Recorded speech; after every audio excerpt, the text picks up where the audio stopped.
Le propos de l'exposition organisée par la galerie Les Douches est la rencontre entre deux manières de raconter le monde, la photographie et le texte.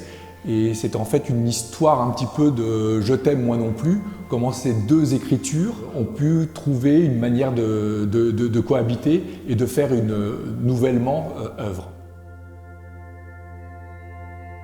La fusion entre le texte et plus particulièrement la typographie arrive dans les années 20, après la Première Guerre mondiale, grâce à un nouvel art qui est celui de la mise en page et de la publicité.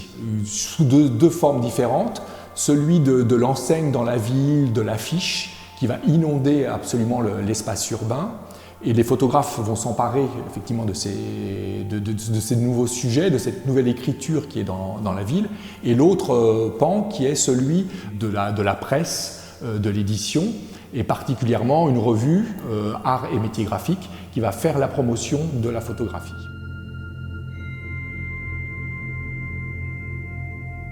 Cette photographie appliquée, réalisée entre autres par de jeunes photographes comme Pierre Boucher, Jean Moral, Maurice Tabar, Roger Paris, sont des photographes qui vont pratiquer l'art typographique et le mélanger à la photographie, tout comme en Allemagne, on a Josh Schmidt, qui a été un élève du Bauhaus, donc l'école qui a voulu fusionner et mélanger toutes les pratiques artistiques. Donc lui aussi va utiliser la photographie un petit peu à la manière des enlumineurs du Moyen-Âge pour pouvoir créer des lettrines et des typographies qui intègrent la photographie.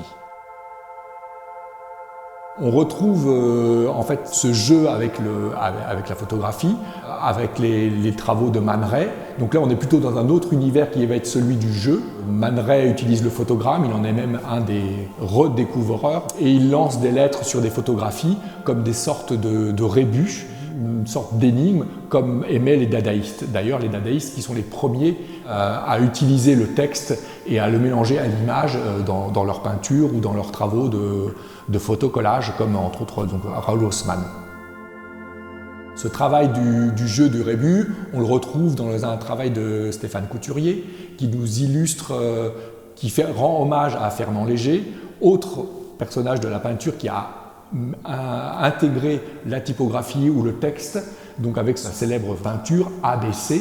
Donc là aussi une sorte d'énigme qu'on donne au spectateur, et cette énigme qu'on peut la décrypter comme A. Blaise Sandras, qui était un ami de Fernand Léger. Et Stéphane Couturier reprend ce jeu de fusion et de mélange de différents univers et porte à notre vision cette nouvelle énigme à résoudre. Ce jeu avec les lettres et avec la photographie, Henri Foucault va le pousser assez loin en déconstruisant les poèmes de poètes célèbres comme Mallarmé, Baudelaire, et en prenant le jeu enfantin des lettres que l'on a qu'on avait dans les potages, les petites pattes, et en décortiquant ces poèmes, il les recompose à sa manière dans un photogramme comme une sorte de nuée, et en nous lançant une sorte de défi à nous de recomposer ce poème ou même en faire un jeu, une nouvelle représentation, une nouvelle œuvre poétique et graphique. Parfois, le texte se dilue. En fait, il y a une espèce de disparition. Il y a deux œuvres qui me font penser à cette thématique. Le travail de Raymond Hins, là aussi, dans les années 50. Il commence avec Épéril, qui est une série autour des poèmes de Camille Brienne, qu'il décompose à travers un verre cathédrale, c'est-à-dire qu'en photographiant un texte, ce texte se dilue, se transforme, se métamorphose.